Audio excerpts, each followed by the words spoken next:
Okay, so today is the last day. We made it almost. It's been a great class, really. Oh, thank It's you. Thank honestly you. like I'm gonna go back and like go through all the slides and like digest everything. Good, good. Yeah, I'm hoping we finish early again today, so if you have any like questions, I can stay and chit chat. Um, but okay, so before we get into today, did anyone have a chance to rerun the other PCs? How did that go? Is it pretty straightforward? It was straightforward. Okay. It's easier to manipulate. Yeah, good. I think once you kind of get over that, here, I'll share this slide. Once you kind of get over that step of preparing your files for plotting, however you decide to plot in the future, that's for me kind of the trickiest part because Python and R and I think Prism, do you guys use Prism at all? Okay, so I used to use Prism when I worked at a medical school, and they're trying to implement PCA in there. And Prism is very user friendly, but it's you have to pay for it. Is the catch.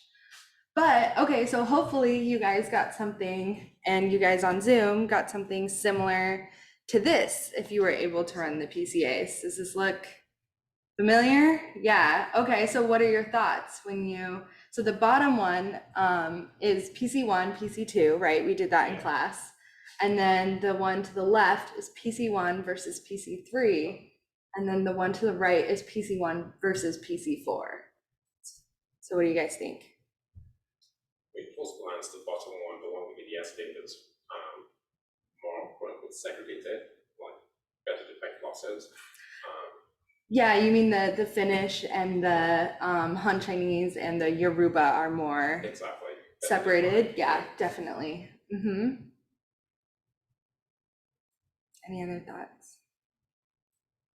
PC4 captures the variation in the Oh, you think PC4? Oh, you mean,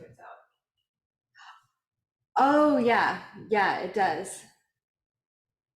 That is an excellent point. Because to me, PC1 versus PC4 was very striking, but I think I focused on it for the opposite reasons. I was like, oh, the Han Chinese, the Finnish, and the Mexicans are all grouping together, which seems odd.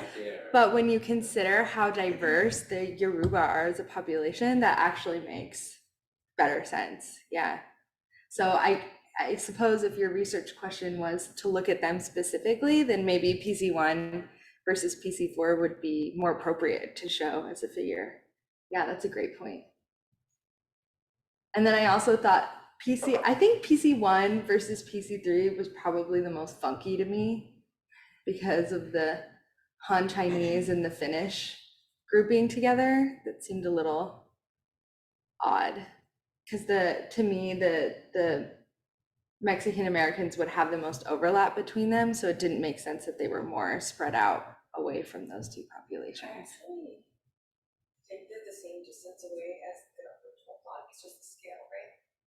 Well, I think for me, the way I was thinking about it is in PC1 versus PC2, the Mexican Americans are somewhat falling in the middle of these two populations. So they have like European ancestry, they have this Asian ancestry, versus here, the Han Chinese and the Finnish are much more closely together than the Mexican Americans to either of them. Yeah, so that's what I was thinking of as far as, to me, that didn't quite make sense, unless there's some population that I'm not aware of, right? Maybe there was an instance of admixture. But yeah, it's interesting, right? So as you get to the lower PCs, if you look back to our eigenval, right, that first graph, you can see that it explains a considerable degree or less of variance, right? It started, I think, at like 33%, and then it dropped to 14%, and then you get to PC3 and it's even lower. So even though it might make more sense for your research, it's not really explaining the population variance. So just something to keep in mind. There's a lot of caveats with PCA plots. Okay, any thoughts on Zoom? suppose I should see if I can get the chat up. Hopefully, if you were able to do this on Zoom, it looks somewhat similar. And if you weren't, let me know and we can go over how to do it again at the end of class today. Okay, so I think one of you requested that we learn how to do copy number variants. And just in brief, if anyone doesn't know what a copy number variant is, it is basically a structural variation. So it can be a duplication, it could be a deletion. It's one of the kind of major areas of interest for structural variation, and the next slide will go into why. But it can range from 5 megabases to 1,000, right? It can really be a lot of variation both within a population and between populations for different regions of the genome. And in particular, the reason why copy number variations are of interest is in association with diseases. So one of the most famous cases is Huntington's disease. So there's this 3 base pair, I'm not sure if that's a codon, but basically the more repeats you have of these 3 particular bases, Is that considered copy number? Right, the trend is the kind of repeat, right? And copy number variant would be like, would be what? George. Would be George? Huntington's as a copy number, because it's not 1,000. It's not, Or Huntington's disease. I usually think of a copy number variant of the mechanism as like a chunk of genetic materials like removed or inserted, and Huntington's is when they're stuttering in the DNA replication process that it causes multiple repeats. That usually doesn't reach 1,000 base pairs, right? Because Huntington's is like more than 40 causes the disease, and 40 times 3 is 120. so it's more complicated than just the repeats, but it still falls under the nomenclature of a copy number variant because it's a specific repeat of a specific gene region. I just have it there.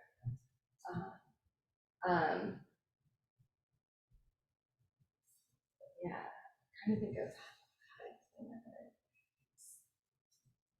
Do you mean like you're thinking it has to be a insertion specifically? Well, the last slide said it had to be, it was usually like 1,000 base pairs to whatever. It can be like 5 to 1,000. So it could be as short as like 1 copy number repeat. Yeah, so a copy number is an indel.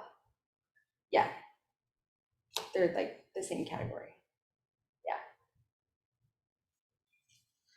Actually, skipping ahead a little bit, here, when you get to the variant calling step, you actually split your files, right? So you split it between SNPs, single nucleotide variations, and indels, and copy number variants would be within indels. So. I think, can they usually be called by like next-gen sequencing roots? Yes, they can. Sort of. I mean, that's the next slide. Yeah. So I can look into this example more, but the example I've always heard is these 3 base pairs are repeated, and the more they're repeated is more associated with severity of the disease. Another example is the AMY1 gene, which is associated with starch digestion. So they think that if you have higher copy number variants within this gene, then your ability to digest starch increases. I work in diet-related selective pressures, and they're actually finding that that's not really the case, that it could be related to more reproductive factors, and that there's high copy number variants in like archaic populations. So it could be that this example as well, the copy number variance is not actually causative to the disease. Yeah. I think it's kind of ongoing hot area of research because they don't really know a lot about how structural variation within the genome actually affects phenotype in a lot of cases, right? So we know like coding versus non-coding and transcription factors, but like how does the actual shape of the genome affect these different processes? I think it's really complicated, yeah.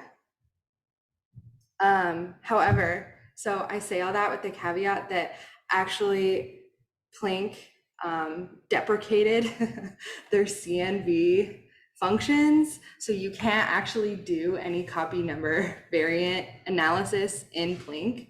So Planck started in 2007, and one of their earliest versions in 2009 was 1.07. And you couldn't do analysis, but you could do kind of like CNV checks of files. So you could kind of see rough counts of variation and maybe like filter by amount of duplications or deletions or that sort of thing. But they actually deleted it in their later versions.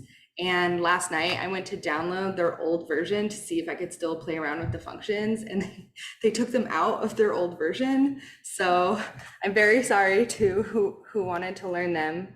But I say that with the caveat that actually I don't think doing CNV analysis is appropriate in Planck or with VCF files, because VCF files, they're trying to improve upon them to store other sorts of genetic variation. But if you think back to that spreadsheet of the columns are really not appropriate to storing these large amounts of duplications that sometimes occurs with CNVs.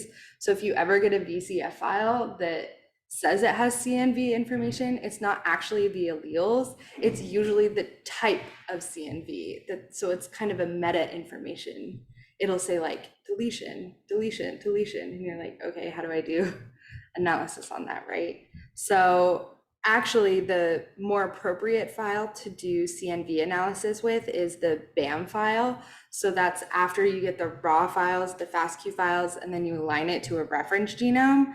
And then from there you have total genome information, and that'll probably help you a lot more than when you get to this later stage where indels are typically filtered out.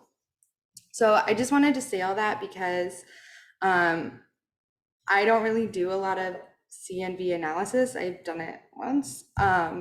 And it seems like from what I was digging into last night, a lot of the different programs are in R right now, and the free programs, I should say. So I'm going to post a couple articles on the Google Drive that compare different methods. And I found a few tutorials that looked really good, especially this one and this one are for tumor cells specifically in copy number variants. So I think a lot of you are more in the medical field, so that might be more appropriate to dig into. And they looked really nice. They were step by step, and they had examples and stuff like that. So I will post all this on the Google Drive.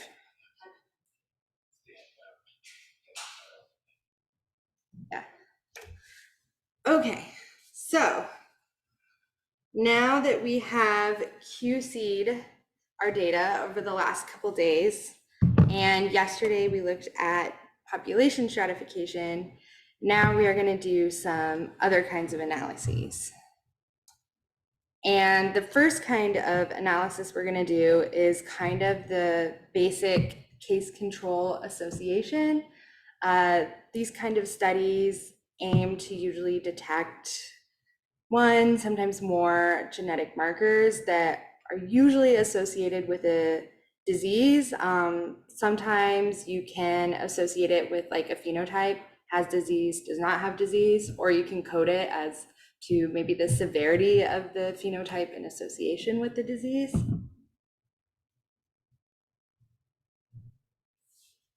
And these studies have usually greater power to detect the variants that are associated with greater risk than other types of basic linkage analyses, especially if you have a large sample size, right? That's usually kind of the crux of all of these studies.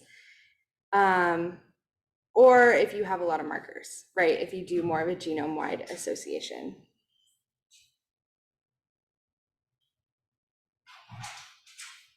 Okay, so we are going to revisit our data from day number 1. So if you remember, we had those 2 cohort files. We had cohort 1 and we had cohort 2. So we are going to go back to that merged cohort file, and we're going to do case control association analyses on that.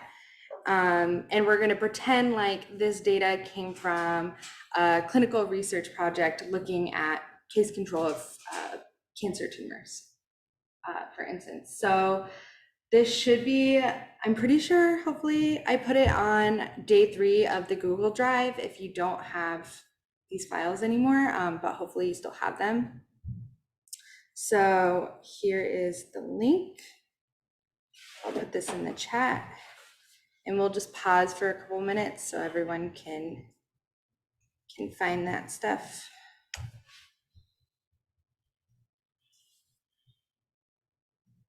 And I'm also going to find it.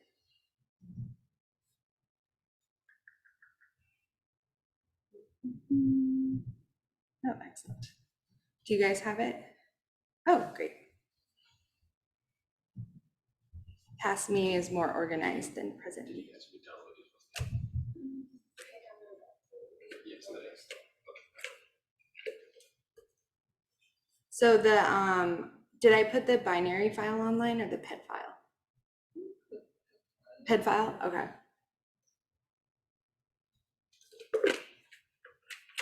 And you'll also want to download both text files, because we're going to do a logistic and a linear regression, and you need different types of variables for those. So our variables are going to be coded slightly differently in these 2 text files.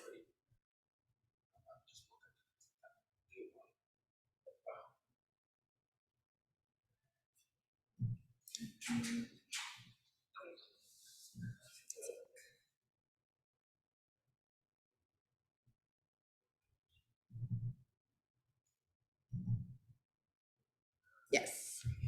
So just, if you don't have them, go ahead and download all these.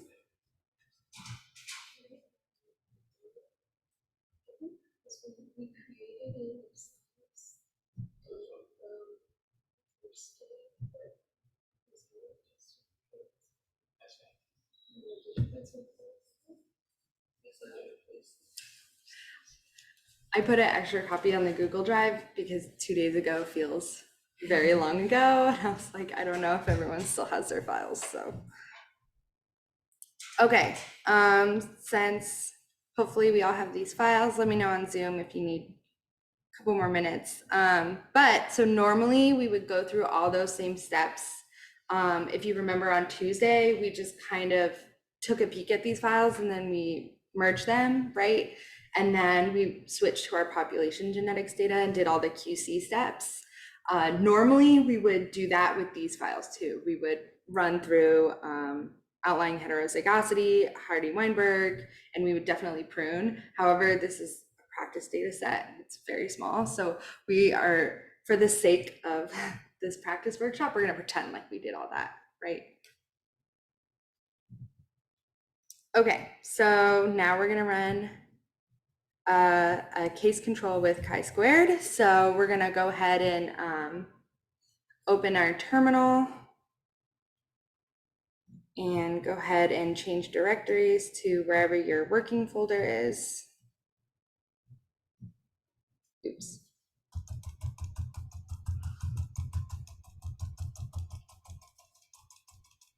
Space.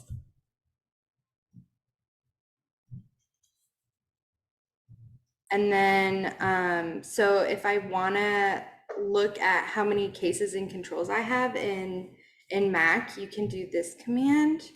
I'm not sure what it would be on Windows, because I think this is Linux. So you might have to look at something similar. These are pretty small files, so you could just open them in a text editor too and take a peek. It works in Linux. Great, thank you, Asha. So basically this is telling us how many individuals I have for what I've coded as my 1 phenotype and how many individuals I have coded as my 2 phenotype. So here it's telling me 1 is phenotype. So 28 individuals have, let's say, a cancerous tumor, and 32 individuals do not. They're my control. Okay, so now this, we're gonna run the association, and it's a very simple command. Just to run through it, this is our file. It's currently a PED file, so don't need the B flag. We're gonna do an association. I want it to output as a count and not a frequency. You can get rid of this if you want a frequency. And we are pulling our covariate information from this text file because Plink in their file formats does not store covariate information. And then I'm telling it that the column within this file that has my phenotype information is called phenotype. And then the output file name, and then the allow no sex, because again, that Plink file doesn't have phenotype information. So it just kind of tells it not to run that and get confused. Chat.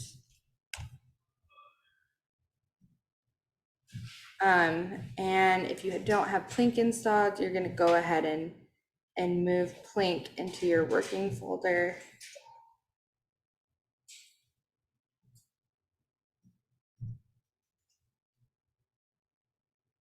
And it looks like it ran almost immediately. It's great.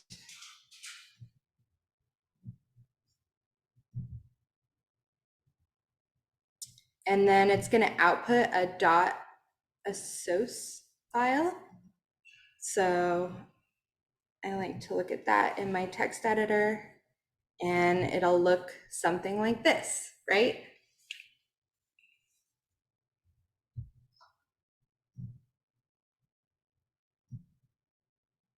So when we look at this file, did you guys do it?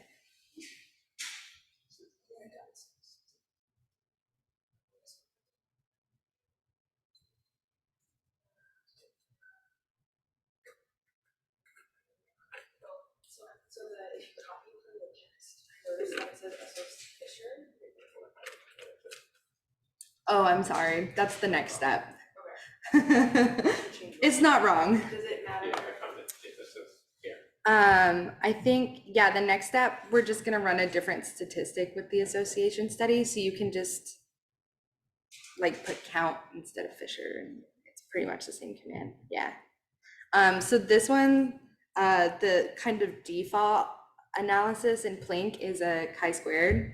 So you'll have, yes, we are opening that. Asha, we just drag it into the text editor. So yeah, so we have, again, our chromosomes, we have our SNPs, we have the location of the SNPs, minor allele. This is the amount of that allele in our cases, the amount of that allele in our controls, right, which could be potentially useful information. We have our major allele, and then we have our chi-squared, our p-value of that chi-squared, and then we have our odds ratio, right? So kind of a general rule of thumb is if it's over 1, then the odds are more associated with the case, and if it's below 1, the odds are more associated with the control, just from the way it's doing the calculation in Plink specifically. So if you want to take a peek at this file, do we see any SNPs that could possibly be significant or associated with greater odds of the disease?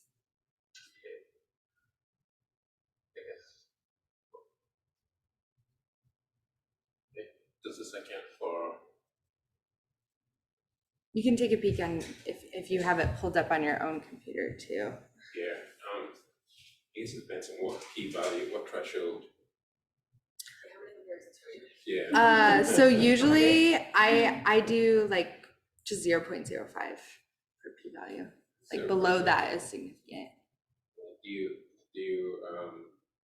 what about accounting for multiple testing? Like what? For what? Accounting for multiple testing. What? Yeah, so this association, I don't think you would ever actually go on this association test alone. This is like kind of the base level of an analysis. So yeah, I would go on to do other sorts of testing or like repeat testing to make sure it's valid. Nope.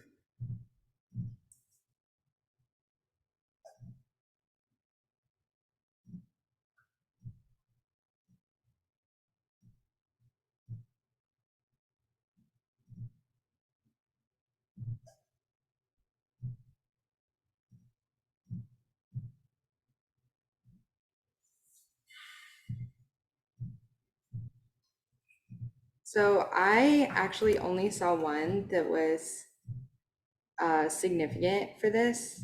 I don't know if you guys see any more. 0.05%. Yeah.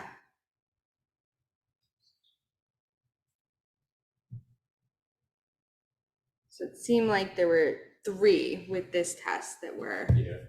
significant and could be of interest, right? So maybe this one is more associated with cases and this, or sorry, these are more associated with cases and this is more associated with control. So if you're looking for maybe a variant associated with disease risk, you would probably look into these ones further.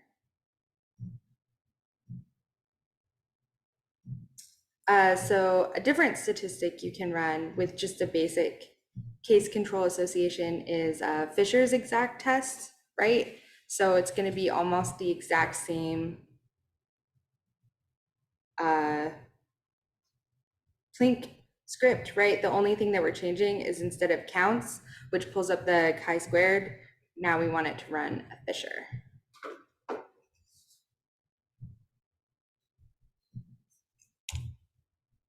Gonna do that.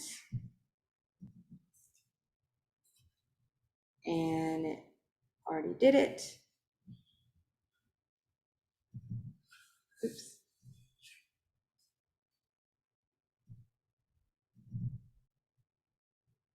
And then it would be the dot Fisher. And then do you guys notice anything when you pull up this one versus the chi-squared?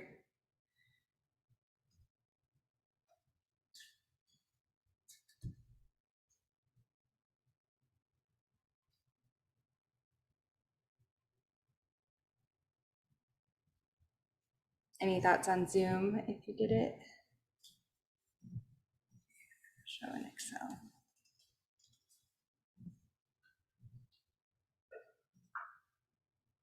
So Tim, you didn't see anything? Yeah, so there's really not that, I didn't really notice that much of a difference. The only thing I noticed was the significance values decreased. Because this test is more stringent than a chi-squared. So if I were to sort again by significance values, now there's not even one that's significant. Oh wait, I'm sorry. There is one. I need more coffee. Or 2. There's 2. There's 3. Wow, we have the same amount. It's the same 3, right? Yeah. It's the same 3. Now I'm curious. Were the other ones higher or lower? I have them in my notes. They were higher. Yeah, they were smaller. Okay. So it did, the p-value did slightly decrease, but they're still there. These are the same, are they the same? And they're the, yeah, I know this one is the same one. This one looks familiar. And it looks like the odds are the same. So this would probably give you greater confidence that, okay, these could be of interest. I think they're RS. I have RS 1533, which is significant on the test, but Oh, so they are slightly different. Okay. Let me look again.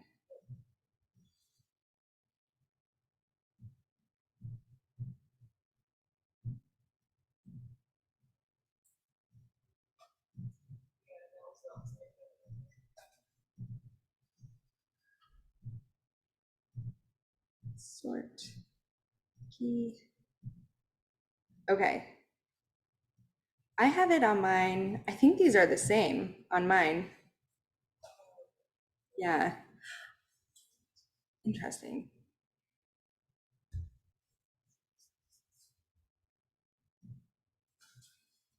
Does yours have 60 individuals? Too?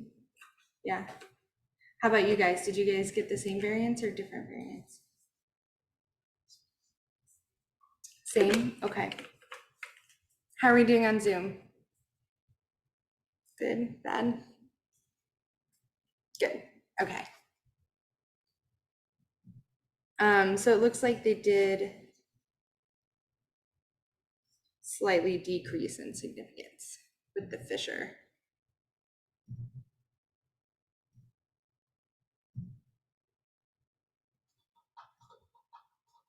Okay. So that's kind of all there is to the case control in Planck. It's pretty straightforward. Any questions about that? I kind of think of it as like, if you're going swimming, it's like the first step. You're like putting your feet in the water, right? To kind of, yeah, to see what the temperature is. And then you go on to do other things, right? Okay, so the next part that we'll do today is using logistic and linear regressions to plot a Manhattan plot. So this is a method that's used a lot in GWA, which is a genome-wide association study. And these are often used when you're trying to look across a large amount of genomic information to find variants that are associated with usually a particular disease, is what I mostly hear it being used for. And logistic and linear regressions are used more frequently than case control because you can account for covariates, right? Age, sex, blood pressure, BMI, right? There's a lot of different factors depending on what you're looking for that could influence the risk of that particular variant. And this is obviously a very, very simplified way of presenting this information for the purposes of our workshop. But basically, regression analyses are focused on the relationship between your dependent variable and your predictor variable. And in our case, the dependent variable would be the trait, and then the predictor variable would be the genotype. And linear regressions look at scores of a more continuous output, and logistic is more of a discrete. So like that has not.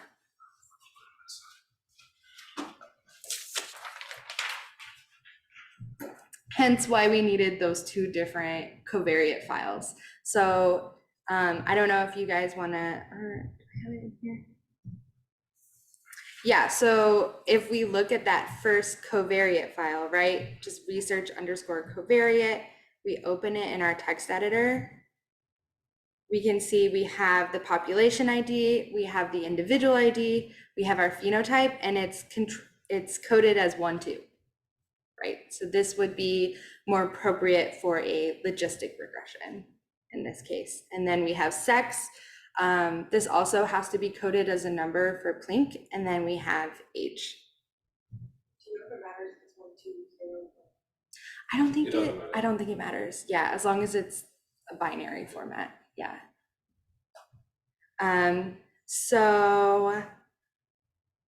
So for our particular data, logistic regression is more appropriate, but I wanted us to practice with both. So since we had a small data set, I went in here and I put a whole bunch of random numbers under phenotype. So that's our other covariate text file. So you can think of that as like, maybe instead of has tumor, does not have tumor, maybe the size of the tumor or the health associated with the individual, right? That would be more of a scaled variable. Okay. All right. So again, it's pretty straightforward, right? We have Plink, we have our file, we're running a logistic regression. We are pulling up our covariate file, and we have 2 covariates in this file, age, sex. You can always do more, just separate them with a comma. And then we also need to tell it which column is our phenotype. So in order to flag that in Plink, you have to put the same text file, which is kind of silly, but it's what it likes, and then phenoname, the column phenotype, and then in this case, I'm gonna do output cohort. Oh, and I called it log, but I'm gonna change it to logistic so we don't get it confused with our log file. So this is our logistic regression, and then the allow no sex is to basically tell the program to keep everything the way we coded it.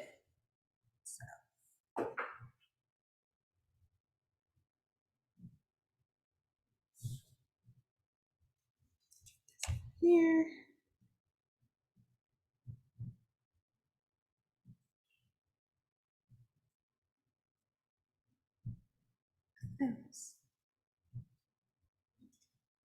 Okay, and it finished.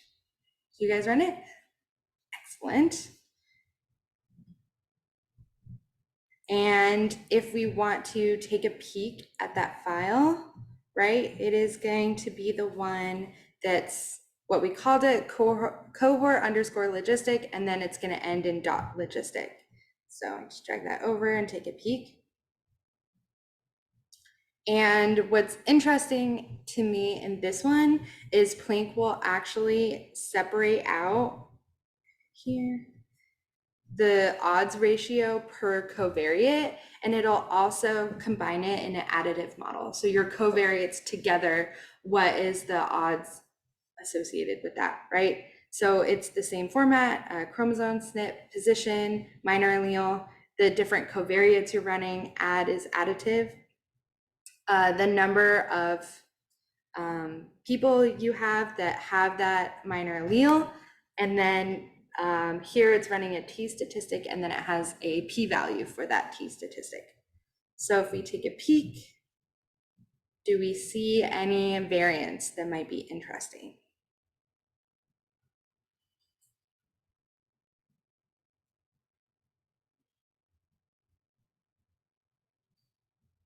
Yeah, I can see 1, 0.4. Yeah, I see a couple that are like kind of 0.3, hanging in there, barely 0.04. significant. There's a 0.03 as well. I think a couple. There might be more than 5 actually. This side. Yeah. And what's interesting is you can see like, okay, this one, it seems to be more associated with age and its significance, but it's not associated with sex, but together it's still significant.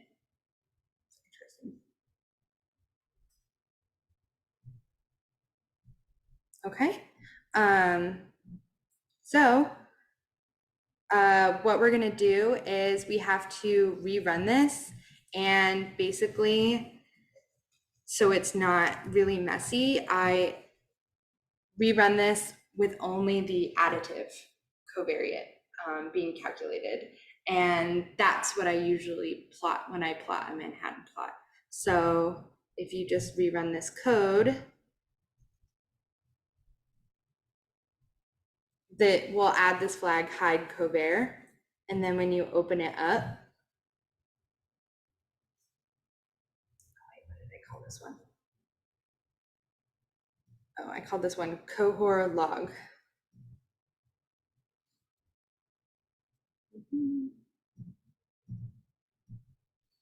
It'll look basically the same, but it'll only have the additive covariate. Because we want to know, okay, with all of our phenotypes and covariates combined, what is interesting? Okay, so then we're going to run linear, and then we'll plot them and see how they differ. So Linear regression is very similar. It's very easy. Like I said, I put in, the only difference was a continuous scale in the phenotype column. I almost threw like a 305 in there. That's like, no, don't get crazy. So if we want to run a linear regression, the only difference is now we're flagging linear in Plink, and we're calling up a different covariate file, and we're calling up a different covariate file as well for phenotype.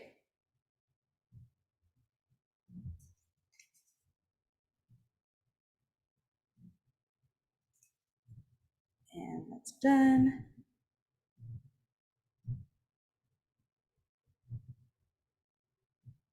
And you can see in the exact same way. So you can always take a peek at this later and see if there's any differences between your different covariates if you're interested in one in particular.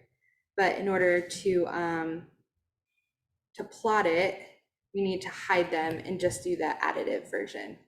So just rerun it one more time, adding this flag hide covar.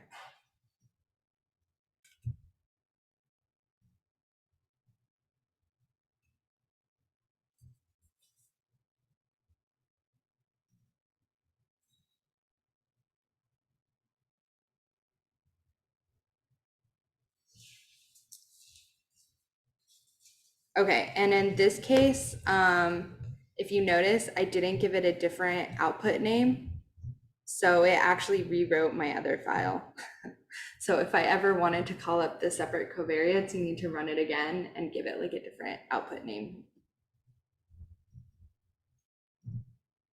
Okay, so we're just doing kind of like the two basic ones in Plink today. We're doing linear and logistic regression, but there are a ton of different regressions you can run. And I recommend digging in and seeing which one's the best for you. So again, this PowerPoint will be on Google Drive, so you can take a peek at these two sites, and they kind of go over all the different regressions you can do and what types of data are more appropriate for different versions and that sort of thing.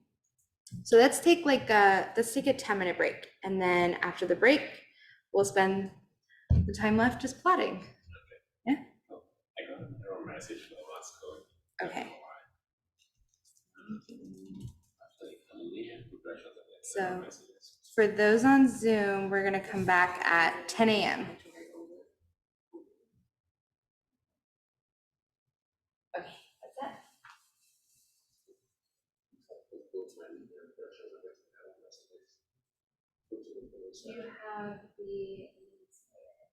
Do you have the text file in your version? Because it's a different text file. Research underscore.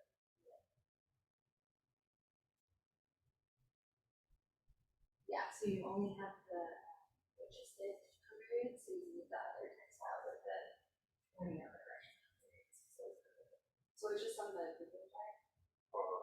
That's the three. On my side, I think everything.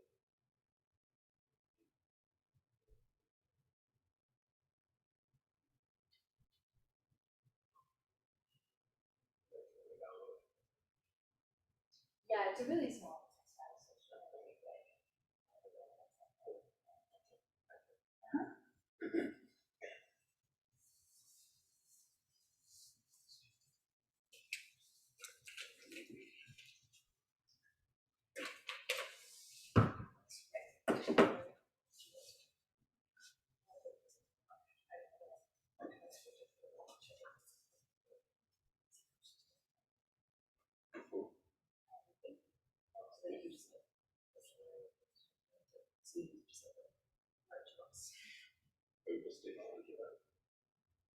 It could simplify it.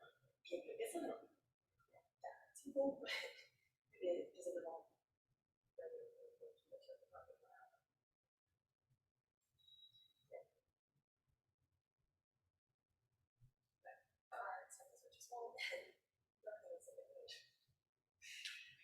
So it's that.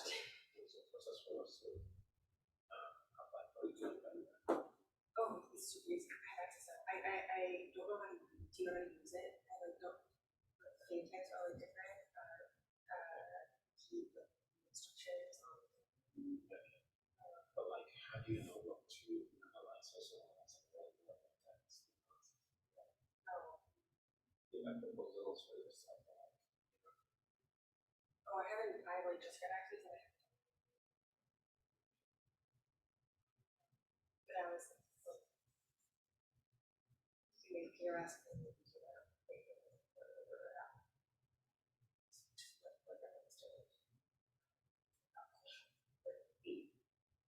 request to validate other purposes analysis.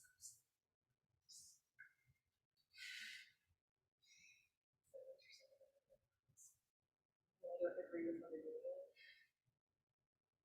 To like score the PS based on only the like separating the pieces into the.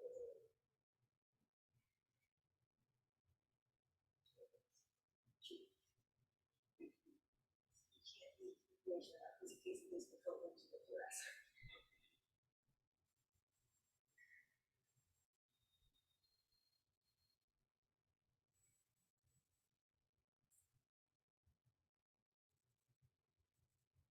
Or is that playing this one as well? Is the research underscore Wayne?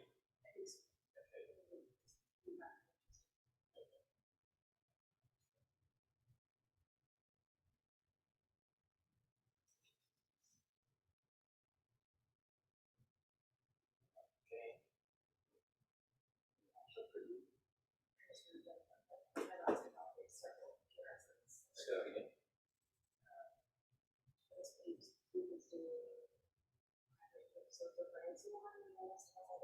Didn't you want?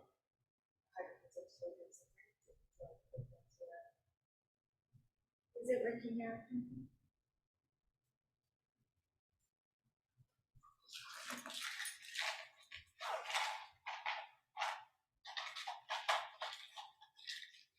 Or do you want our group to validate some narratives?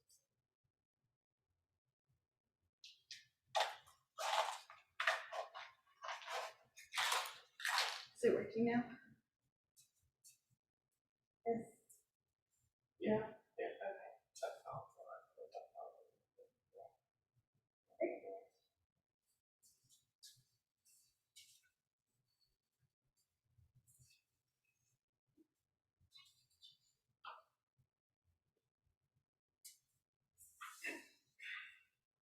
Parents are very CBD with their narratives. Oh, here's an interesting guy.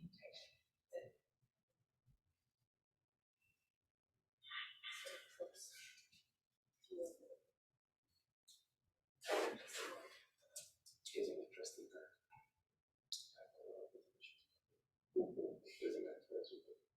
That's a scientific.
Okay.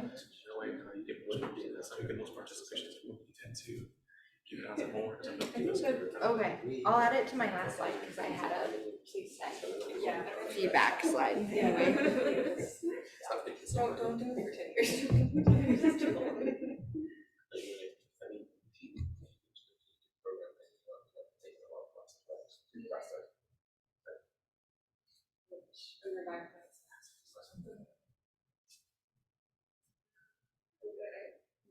I'm doing this one just because it was so easy to I guess was I did my I still wasn't sure how we have to, so this is like a nice I was in that position too, and I almost like did the master's as a fourth year, but I didn't looking back, I'm trying to take the board classes, but I saved a lot of money. Not rush necessarily, but like everything went right, so yeah. I feel like this is a nice time to finally just do some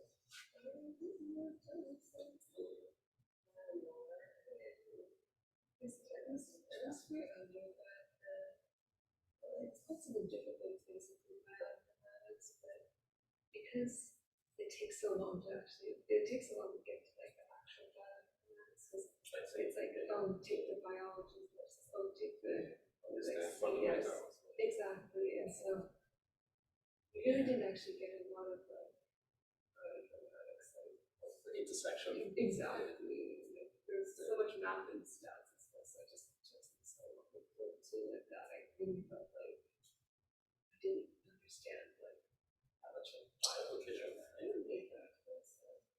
So this is I feel like this all the classes that I've taken so far, it's beautiful finally seeing that like intersection. You take any original classes.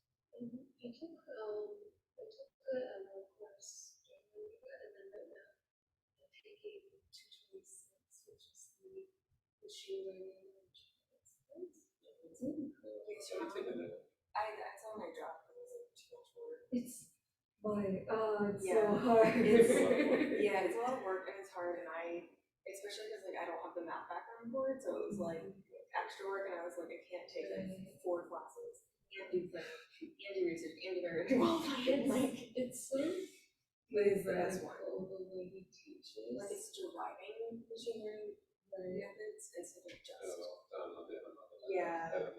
instead of just applying them. All the other Collaborative team. courses Or are just just like that. yeah. I was like, I don't have time to learn all these things. Yeah. I think because it's around apply. Right. It's just like a one is a question answer. Honestly, Well, so somebody was up to do that. the best machine learning courses are on Coursera.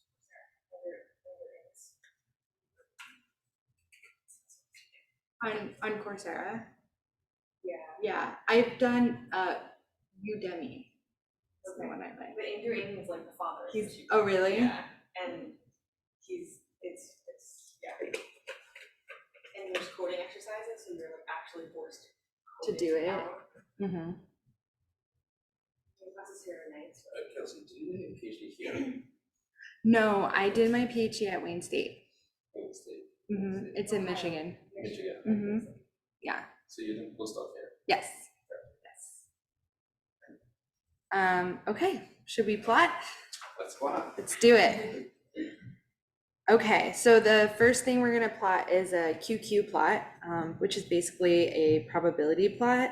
It looks at the negative log 10 p-values. And it basically plots how is our distribution falling against the expected distribution, right? So the line would be the expectation of how it should fall. So what we're looking for in this QQ plot is our distribution should fall closely to that line, and there's a problem if it doesn't. And then we're going to plot a Manhattan plot.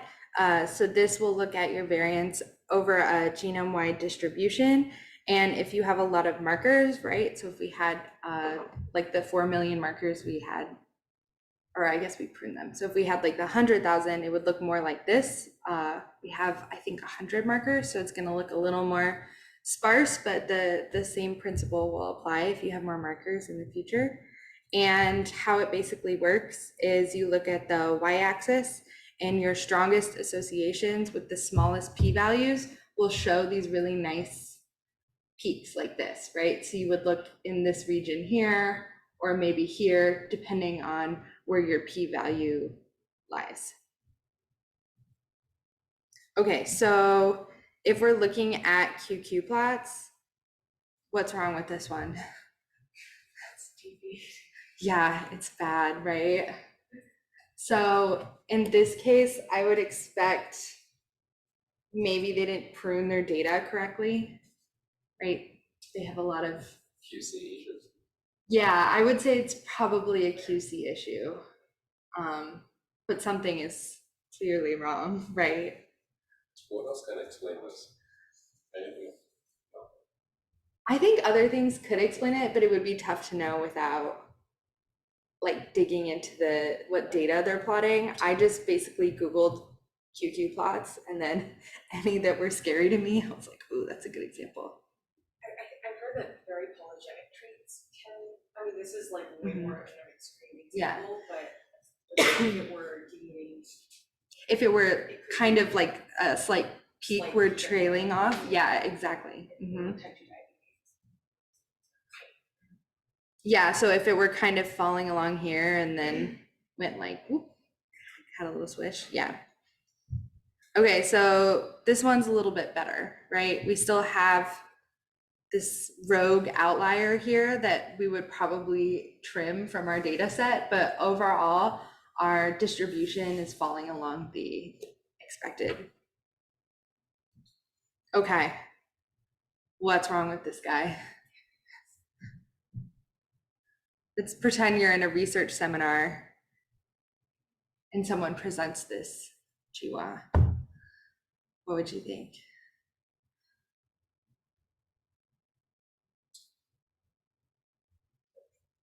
What did they maybe not do?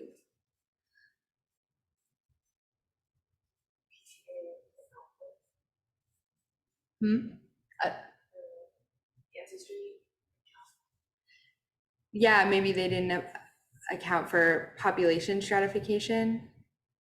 Anyone on Zoom have a guess? I'm gonna pull up the chat while I'm in screen share.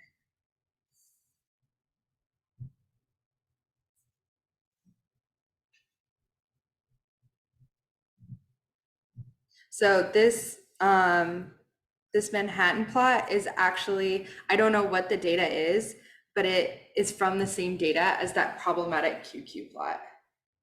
So I think from the QQ plot, it's hard to know what exactly went wrong, but from Manhattan plot, it's a little easier. You can just tell they didn't, I think they just didn't do LD, like they didn't prune, right? They have way too many markers that are falling above the baseline p Oh, yeah, value. you mentioned that yesterday, yeah. Uh-huh. And you would never see that many. And especially the way it kind of flattens out at the top right there is very abnormal, right? You're looking for maybe a few isolated peaks and not like a block like that. So something like this is a lot more normal. Can you remind me what you're doing contextual? Can you contextualize that again, like pruning the LD? What exactly is that again? I know you talked about that yesterday. Yeah, so when you prune for linkage disequilibrium, you're basically taking into account population stratification. So you're basically saying that there is going to be non-random inheritance of alleles, and you need to prune them out with a threshold. Yeah. And usually you also prune for minor allele frequency at the same time, just to reduce the amount of variance that you're looking at.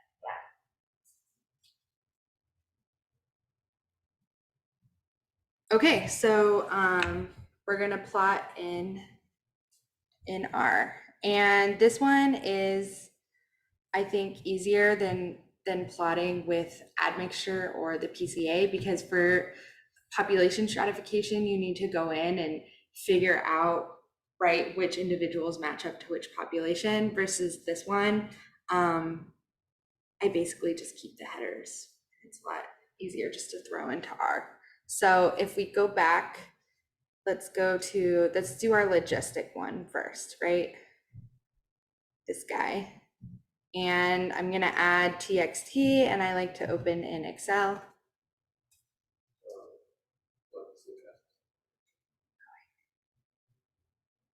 Oh, and we want to do this to the one that's the additive only, right? Not the one with all the different covariates.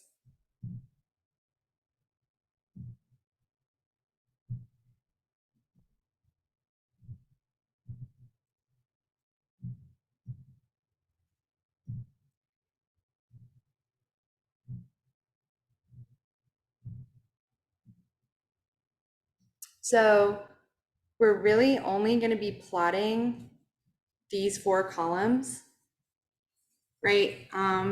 You can delete the other columns or not, it doesn't really matter.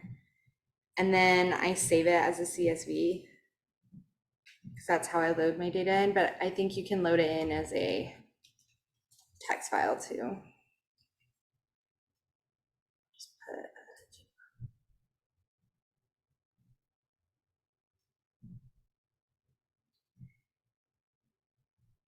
okay. And the first thing we're gonna do is do the QQ plot. And we plot this with a different package. It's called QQ-man. So if you don't have it, you'll need to do the install packages and then load it into your library.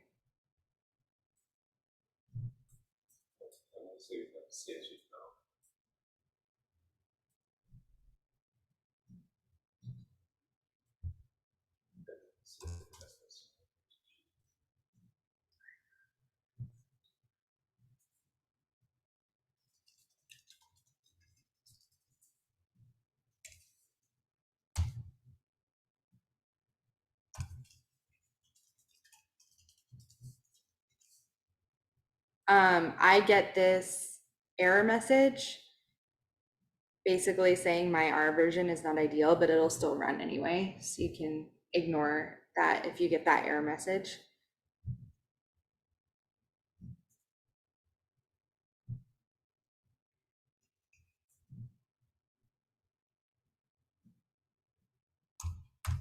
And then what I'm telling it to do is I'm telling it to make a QQ plot using the probability, the p-values, I'm sorry, not probability values. And it should look like this.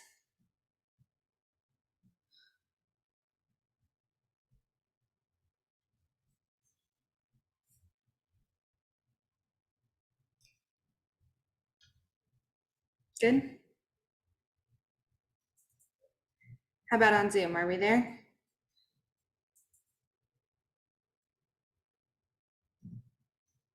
Great.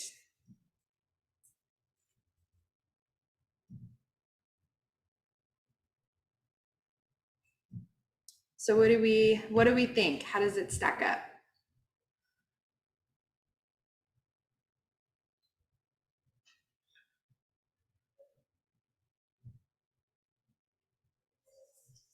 Yeah.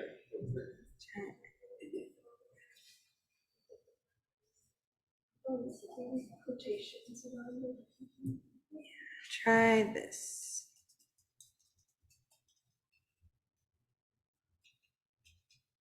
Oh, it auto-corrected to woman. Okay. Very funny, chat.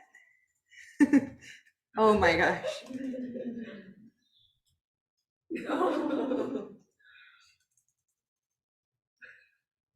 No. No.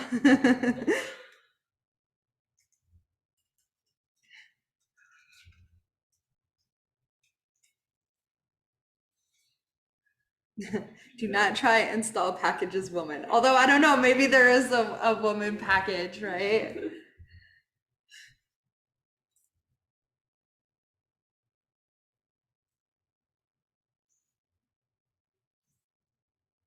QQman is great though, because I think most people use it for Manhattan plots because it's really clean looking. But so any thoughts on our first QQ plot with logistic regression? How is our data falling against the expected distribution?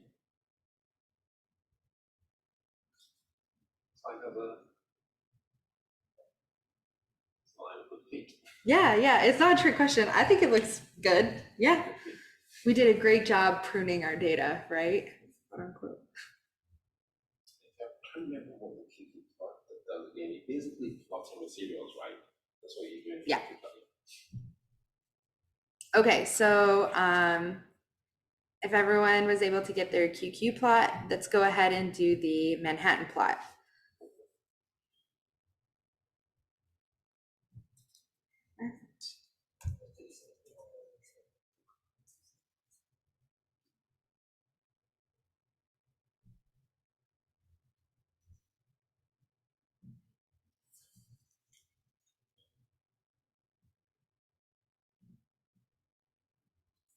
Whoa.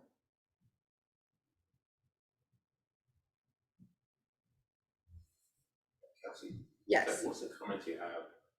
The comment you have for the code Manhattan block code, there's a comment, the last line is a comment. Yeah. I don't know why you put it there. Yeah, I'll talk about that in a second.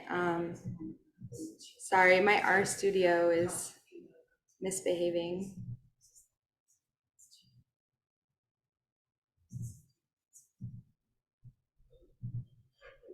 Just gonna reopen it.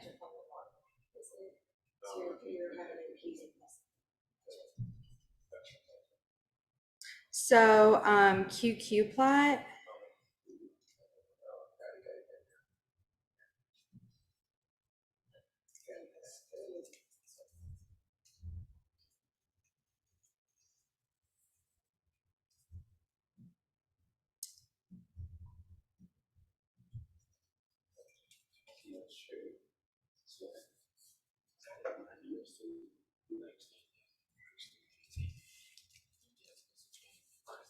Sometimes, like, it's just.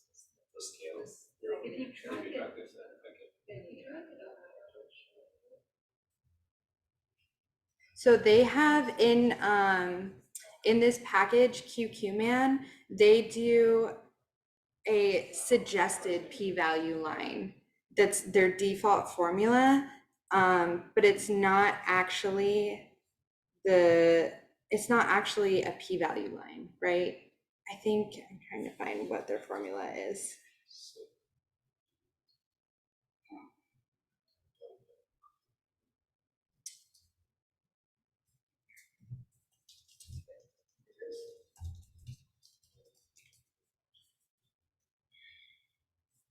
So they have this in-house flag called genome-wide line, and this is the default of how they calculate it.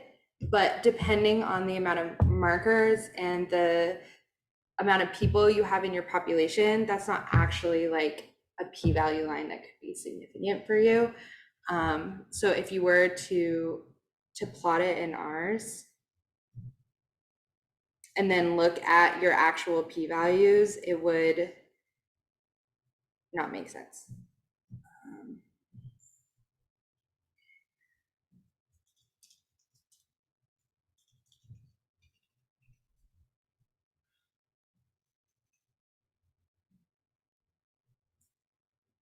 So this is just, I think, what did they call it?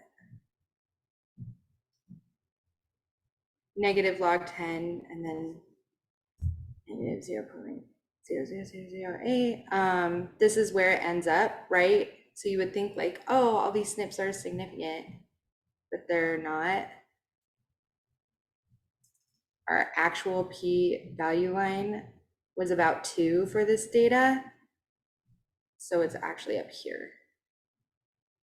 So you have to go and calculate that yourself, which is why I have that little note in the slide of this is how I calculated the p-value for our distribution. And QQman has this interesting feature where you can do annotate p-value and then set your threshold. So here I did 0.01 for our p-value, and it'll actually give you the SNP ID of any variants that fall above that line. I tried it for 0.05, but it doesn't really work all that well, unfortunately. It only labels like 3, and we actually have 5, but I think they were too close together, so it was just not labeling them. So take that with a grain of salt, but it's still a really nice function for showing other people your data. Okay, so we have one SNP with our logistic regression that's significant, which is exciting. And if we move on, let's quickly do that for our linear regression as well. So you're going to do the same thing. You're going to go back to the covariate only, sorry, the additive only file.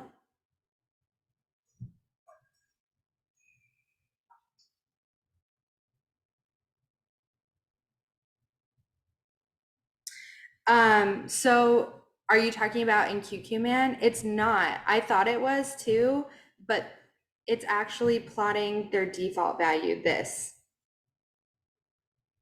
Yeah, so it's not really reflective of your actual data. It's a little misleading.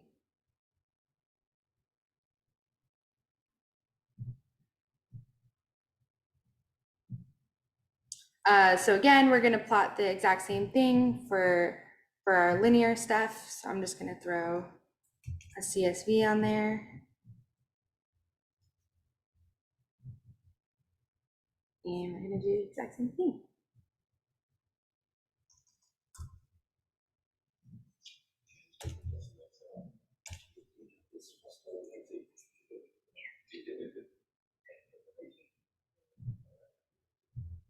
Let me get that in.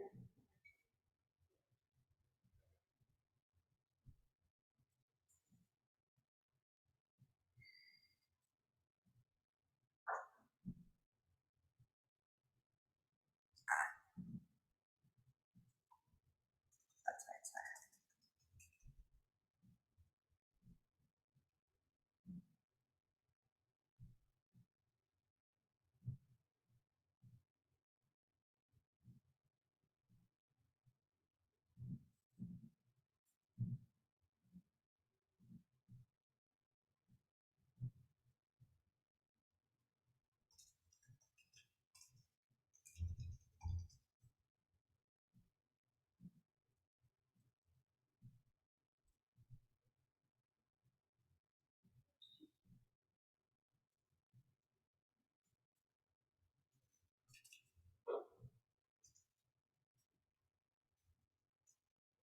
okay, so how does our linear look in comparison?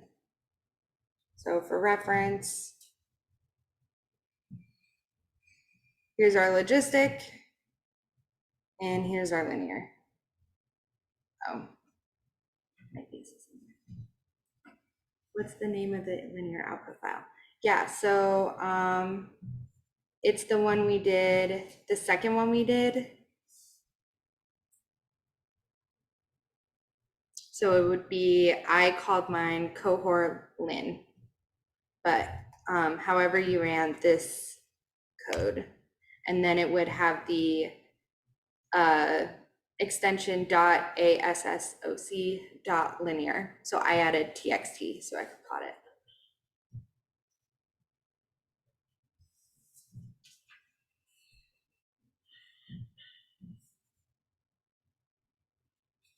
So any thoughts? How'd it look?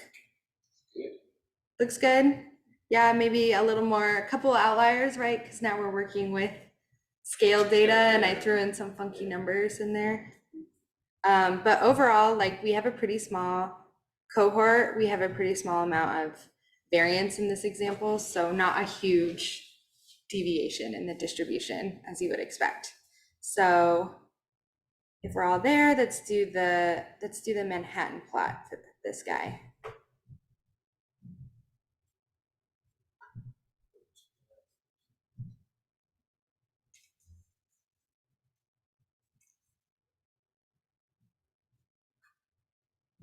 So it should look like this if you're annotating.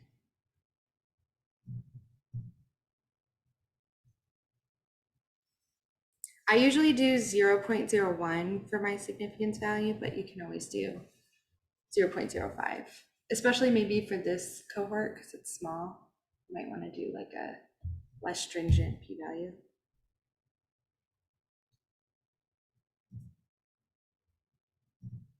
Look good? Yeah? How are we doing on Zoom? Oh, I can't see faces. Good. Great. Okay, so what was interesting to me, anything interesting to you guys about this?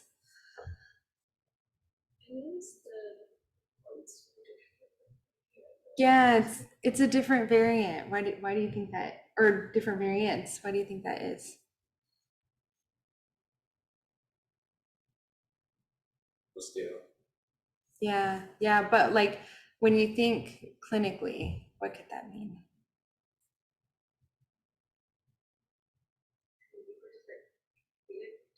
Mhm. Yeah, I guess I was thinking like at a very base level, right? When you're trying to look at risk for something that's more continuous, we kind of expect more like variance to be associated with it, right? Versus maybe if you're just looking at presence or absence, you're doing the analysis under the association that it's maybe a Mendelian inherited disease, or at least using that as a jumping off point. Yeah. Oh, and I should say that in this code, I colored my columns blue and orange. So you can see that the blue is chromosome 1, the orange is chromosome 2, and it alternates, right? So if you had more markers, it would look something like this. And I think the default is black and gray. So you can alter it. Yeah. Because we only have 100 markers. Oh. Yeah, so they have thousands, if not millions. Yeah. But so if you were to plot something like this, it takes like 30 minutes for R to load because it's so much data. So just for the workshop, it's too much. We'd be staring at our R.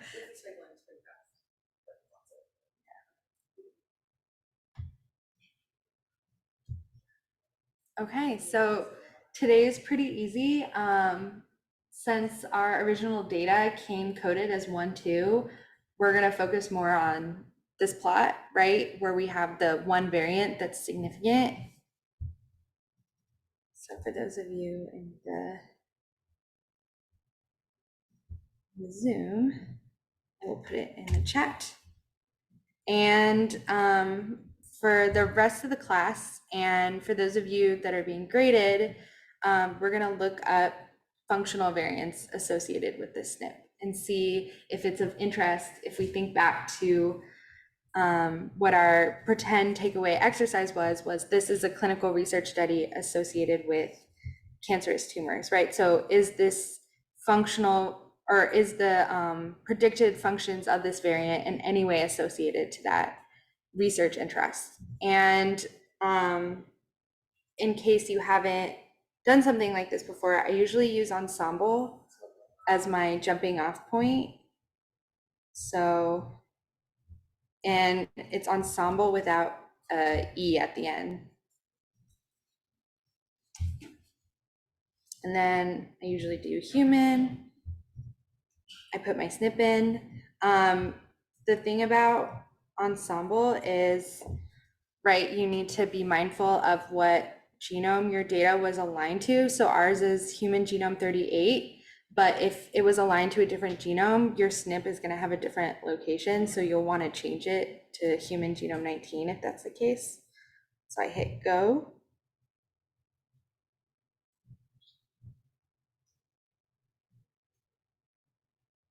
And then I like Ensemble because it has a lot of different things you can explore. You can go to like top med, you can look at the frequencies in different populations. They have predicted tissue function, I think, as well. So you can kind of click around and explore and see what's up.